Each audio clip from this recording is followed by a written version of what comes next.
আসসালামু আলাইকুম, কেমন আছেন আপনারা সবাই? আমি আর আমার পাশে দেখতে পাচ্ছেন আমার জহির মামা।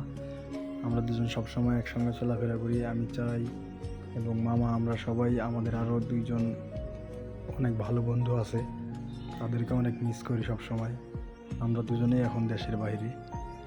তো আমরা সবসময় একসঙ্গেই দীর্ঘ 8-9 বছর একসঙ্গে চলাফেরা করতেছি এবং আমি আর মামা আমরা তো দেশের বাইরে চলে আসছি। এখন আমি এবং মামা দুইজনই প্রবাসী।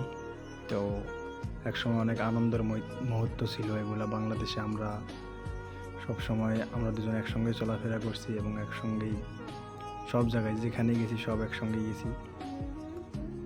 সবাই আমাদের জন্য দোয়া করবেন, আমি আমার মামা আমরা সবাই যেন সবাই একসঙ্গে এভাবেই থাকতে পারি সব সময়।